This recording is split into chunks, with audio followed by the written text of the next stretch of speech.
On December 29, 2006 in London, a Treasury clerk meticulously processes a yearly remittance that has been customary for 60 years.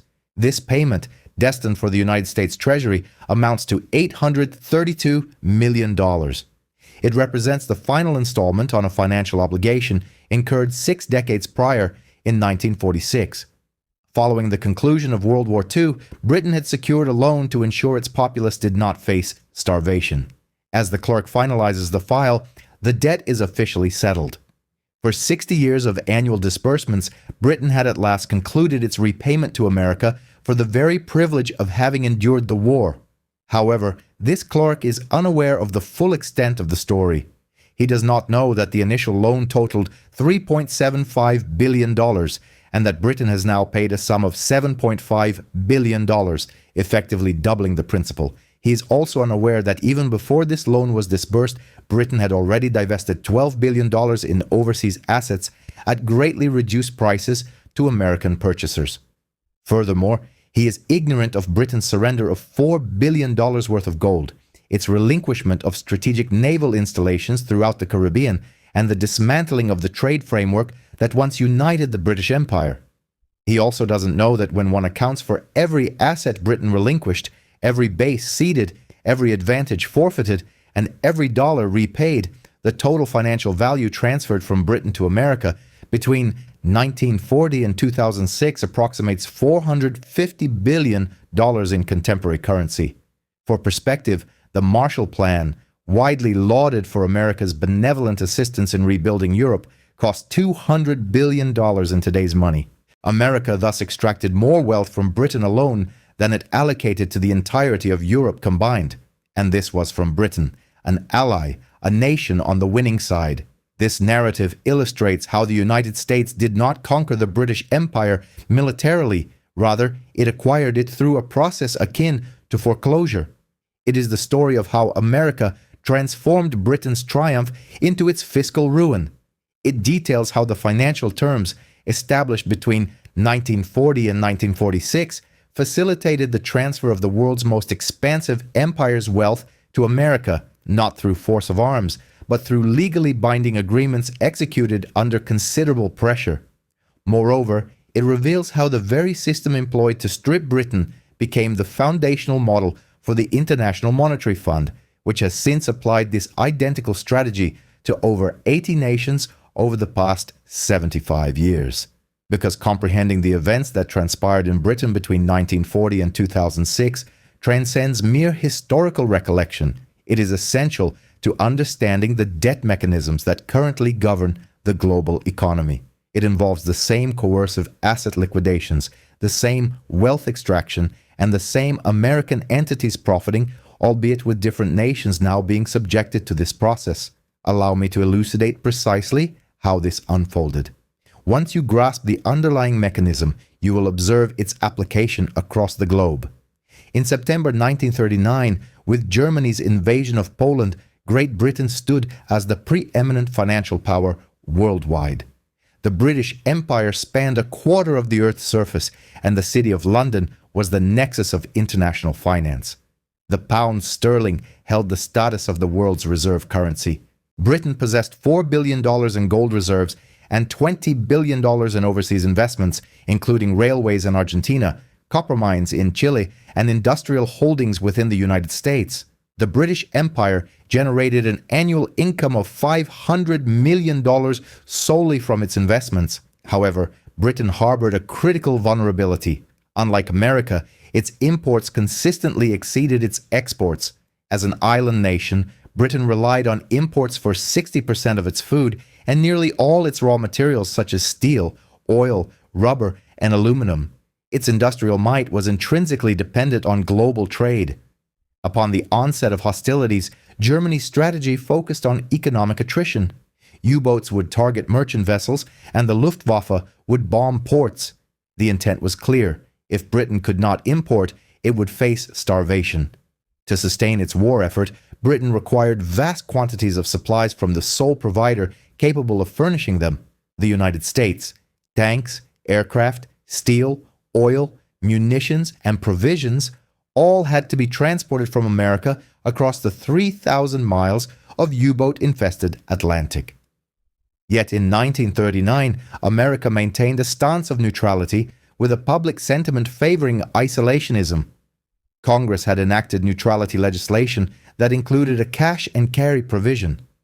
This permitted Britain to procure American supplies, but only if immediate cash payment was made and the goods were transported on British vessels.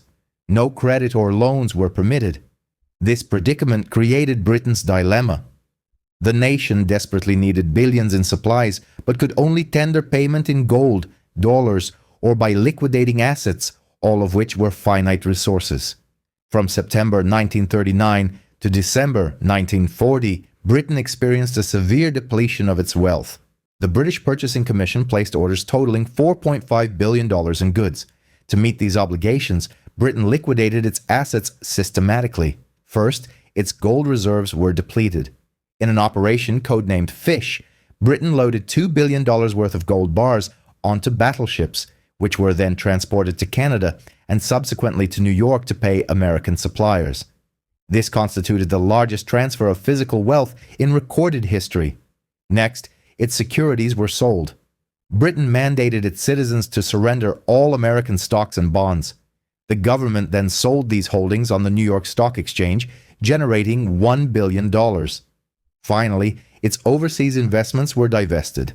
Britain commenced selling its income-generating assets at drastically reduced prices. The disposition of these investments proved particularly detrimental as they provided an annual income of $500 million, which helped offset Britain's trade deficit.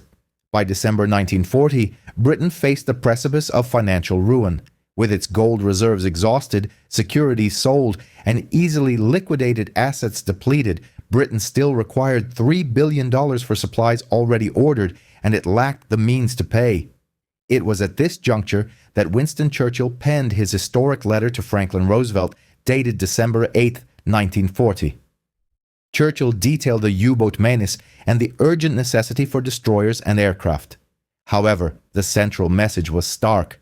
Britain was financially insolvent and could no longer afford to purchase American supplies with cash. Roosevelt grasped the gravity of the situation. Should Britain fall, Germany would dominate Europe, posing a direct threat to America.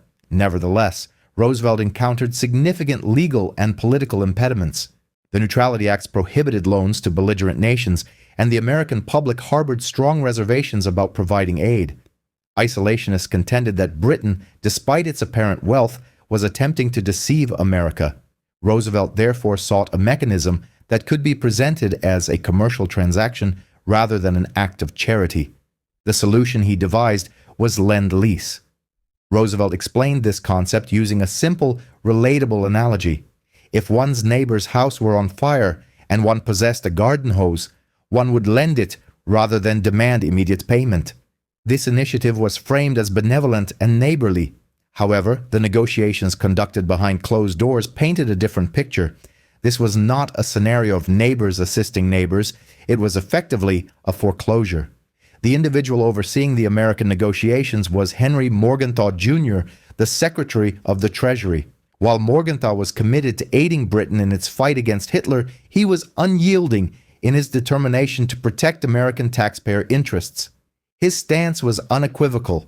Before America would extend any financial assistance, Britain must demonstrate that it had divested itself of every asset it possessed.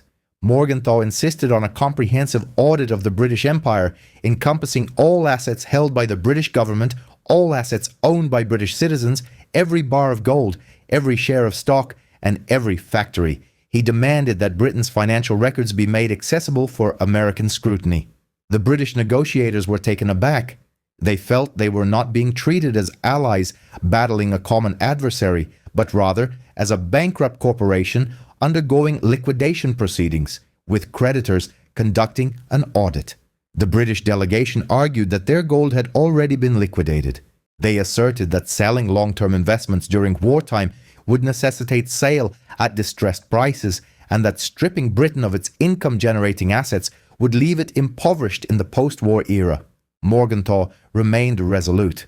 He reasoned that if Britain still possessed assets within America, there was no justification for American taxpayers to subsidize its war effort. A particularly painful instance involved the American Viscose Corporation. This company, the largest producer of rayon in the United States, was owned by Courtaulds, a British entity. It generated annual dividends of $5 million, totaling approximately $100 to $125 million for Britain. Morgenthau identified this as a target, instructing the British negotiators to sell it. The British initially resisted. Morgenthau then delivered an ultimatum: sell American viscose, or Lend-Lease would fail to pass Congress. Britain found itself with no alternative. On March 15, 1941, the British government seized control of American viscose from Courtaulds and sold it to American investment bankers. Given Britain's compelled divestment, the bankers engaged in aggressive price negotiations. The sale price was $54 million, despite the company's valuation of at least $200 million. Britain received roughly half of its fair value. The proceeds were directly transferred to the U.S. Treasury to settle outstanding weapon orders. However, the divestment process extended beyond American viscose. Concurrent with Morgenthau's negotiations for Lend-Lease, another agreement was being finalized. Britain urgently required destroyers, as German U-boats were sinking merchant vessels at a rate exceeding Britain's capacity to replace them. Churchill implored Roosevelt for destroyers. The U.S. Navy possessed 50 aging World War I destroyers in reserve, considered obsolete and of limited utility to the modern Navy. Roosevelt agreed to transfer these vessels to Britain, but not gratuitously. He structured the arrangement as an exchange. In return for the 50 destroyers, the United States demanded 99-year leases on British naval and air bases situated across the Atlantic. These included locations such as Newfoundland, Bermuda, the Bahamas, Jamaica, St. Lucia, Trinidad, Antigua, and British Guiana. In essence, Britain provided America with a string of military bases spanning the entire Western Hemisphere, possessing incalculable strategic importance. What did Britain receive in return? 50 destroyers, many of which proved to be inoperable shortly after their transfer. By March 1941, Britain had undergone systematic despoliation. Its gold reserves were liquidated, American viscose was sold at a significant discount, and its Caribbean bases were leased to America for 99 years. It was only after these concessions that Congress passed the Lend-Lease Act. While publicly presented as the arsenal of democracy, Lend-Lease was not a benevolent gesture. It was a loan with an implicit obligation for repayment, and it contained Article 7, a clause that would prove more devastating than any German ordinance. Article 7 stipulated that in exchange for Lend-Lease aid, Britain would commit to eliminating discriminatory practices in international commerce following the war. This was diplomatic phrasing for the dismantling of imperial preference. Imperial preference constituted the economic bedrock of the British Empire, a tariff system that rendered British goods more affordable in imperial markets compared to American goods, thereby safeguarding British industry from superior American competition.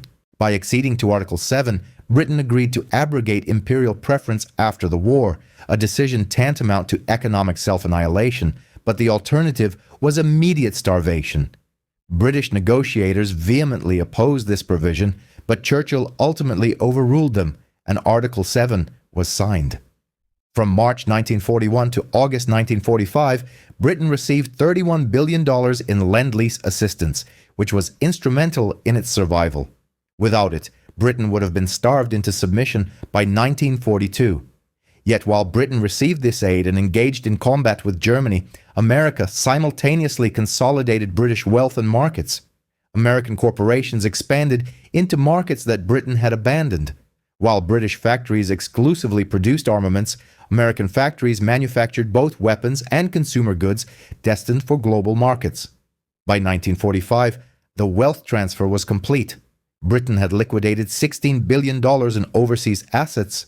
Its gold reserves had plummeted from $4 billion to near zero. Imperial preference had been surrendered, and strategic bases were leased to America for 99 years. Then on August 15, 1945, Japan surrendered, marking the end of World War II. 7 days later, President Truman unilaterally terminated Lend-Lease. The termination was abrupt and absolute. American ships en route to Britain with food supplies in the mid-Atlantic were recalled, and the aid ceased instantly. There was no transition period, no warning, just a complete cessation. The British government was paralyzed by shock. Britain's economy had been reconfigured for war, with all factories dedicated to producing armaments and a reliance on imported food. All of this had been funded by Lend-Lease dollars.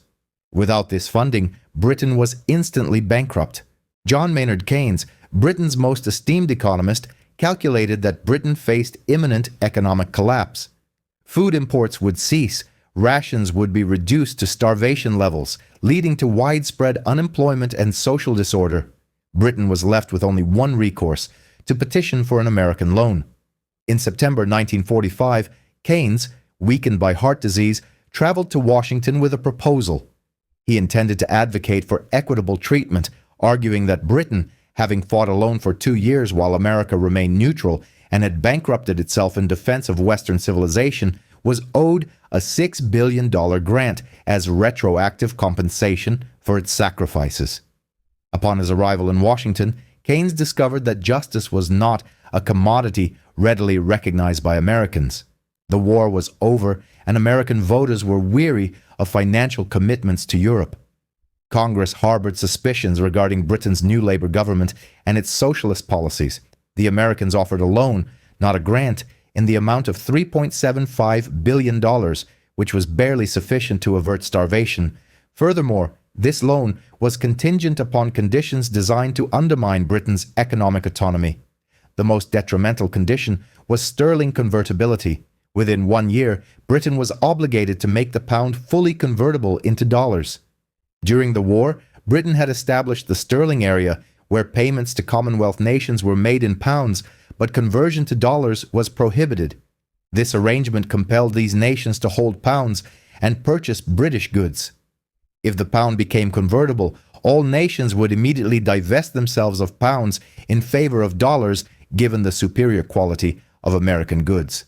Consequently, the sterling area would collapse and British exports would plummet. Keynes recognized this as a perilous trap. The moment convertibility was implemented, a run on the pound would ensue, depleting the loan within weeks.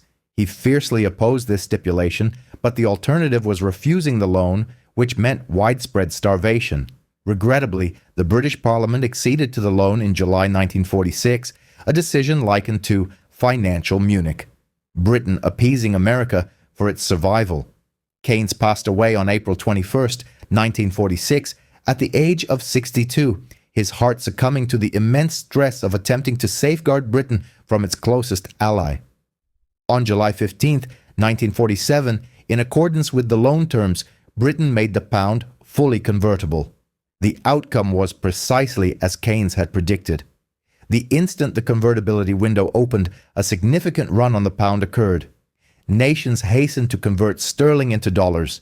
India, Egypt, Australia, and Argentina, among others, all sought dollars. The American loan began to rapidly dissipate. In a mere 5 weeks, Britain lost $700 million from the $3.75 billion loan. On August 20th, 1947, just 35 days after convertibility commenced, Britain suspended it.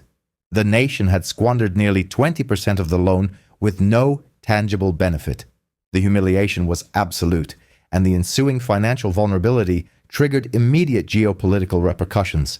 In February 1947, Britain dispatched a telegram to the U.S. State Department.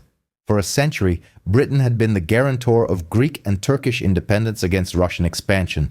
However, Britain was now financially depleted. The telegram stated, "We are withdrawing. If you wish to contain the Soviets, it is now your responsibility." This communication served as the impetus for the Truman Doctrine, with America assuming Britain's role in Greece and Turkey. It was a definitive acknowledgement that Britain was no longer a global superpower. In 1949, Britain devalued the pound by 30%, from $4.03 to $2.80. Overnight, British citizens became 30% poorer relative to the global economy. Yet the ultimate indignity was the debt itself. The Anglo-American loan was never forgiven. It was treated as a commercial debt with a 2% interest rate. Compounded Over 60 years, this transformed the initial $3.75 billion loan into a total repayment of $7.5 billion. For 60 years, the British Treasury continued to issue checks to the US Treasury through periods of prosperity and crisis under both Thatcher and Blair administrations. The payments persisted until the final remittance on December 29, 2006. 60 years after its victory, British taxpayers were still making payments for having survived World War II. However, these loan repayments represented only the overt debt. The total wealth transfer from Britain to America between 1940 and 2006 encompassed liquidated gold reserves valued at $4 billion, $12 billion in overseas investments, $2 billion from the sale of American Vice Coast and other companies, and an estimated $30 billion over 60 years in lost income from divested investments. The dismantling of imperial preference resulted in approximately $200 billion in lost trade. Strategic bases were leased for 99 years, a value incalculable, and the loan repayment totaled $7.5 billion, equivalent to approximately $30 billion in 1940s currency, or $450 billion today. And who reaped the benefits? Not the general American public, but specific American institutions. The investment banks that acquired British assets at distressed prices, such as J.P. Morgan Chase, which organized the sale of American Vice Coast and collected fees on every transaction. American corporations like Ford, General Motors, and General Electric, which expanded globally into markets Britain had relinquished while its factories were solely dedicated to war production. The American government, which secured Caribbean bases, thereby projecting power across the Western Hemisphere for 80 years, and most significantly, the architects of Bretton Woods. In July 1944, while Britain was still engaged in conflict with Germany, American and British negotiators convened in New Hampshire to formulate the post-war international financial architecture. The Americans successfully imposed a system that entrenched dollar dominance. The dollar would serve as the global reserve currency, and the International Monetary Fund and the World Bank would be headquartered in Washington, D.C., with voting power controlled by American influence. The IMF would mandate structural adjustment programs on nations requiring loans, compelling them to open their markets to American exports and divest state-owned assets to American buyers. Keynes actively opposed this framework, proposing an international currency called Bancor that would not favor any single nation. However, the Americans rejected his proposal. Keynes lacked leverage, as Britain was financially ruined. The American plan was subsequently adopted. The Bretton Woods system, encompassing the IMF and World Bank, became the primary mechanism through which America would replicate its financial dealings with Britain on a global scale, impacting dozens of other countries. Between 1946 and 2025, the IMF has implemented structural adjustment programs in over 80 nations. The pattern is strikingly similar to Britain's experience between 1940 and 1947. A nation faces a crisis. The IMF offers a loan with stringent conditions, which typically include the privatization of state assets, currency convertibility, and the removal of trade protections. American corporations then acquire these privatized assets at heavily discounted prices. Domestic industries within these countries struggle to compete with American imports, leading to persistent indebtedness. Nations such as Mexico, Argentina, Brazil, Indonesia, Thailand, and Greece, among many others, have followed this pattern. It is the same strategic playbook, the same transfer of wealth, and the same American beneficiaries. Britain inadvertently contributed to the establishment of this system in 1944, failing to realize it would become the blueprint for its own subsequent decline. By endorsing Bretton Woods, Britain legitimized the very mechanism that would ultimately strip it of its assets and subsequently numerous other nations. The irony is profound. Britain triumphed over Nazi Germany, but succumbed to American financial dominance. Germany, having lost the war and been devastated, was subsequently rebuilt with Marshall Plan aid that did not require repayment. Britain, on the other hand, emerged victorious but endured 60 years of payments. This represents the hidden financial narrative of World War II. While the military history chronicles Allied victory, the financial history reveals America's ascendance to global dominance through the systematic divestment of its closest ally. Britain emerged as a moral paragon, but an economic pauper. It had acted honorably, standing resolute against Hitler and sacrificing immensely to preserve Western civilization. However, the price for this survival was its future. Britain effectively sold its empire to fund its continued existence. Its gold reserves, investments, strategic bases, and trading system were all transferred to America, not through military conquest, but through contracts signed under duress. The mechanisms implemented to extract wealth from Britain became standard operating procedure for American global economic influence for 8 decades. When one hears of IMF loans with attached conditions, it is akin to witnessing the 1946 Anglo-American loan being replayed. When countries are compelled to privatize state-owned industries, it is reminiscent of the American Visco sale. When currency crises trigger capital flight, it mirrors the 1947 sterling crisis. Britain's experience was not an isolated incident. It served as the template that remains in use today.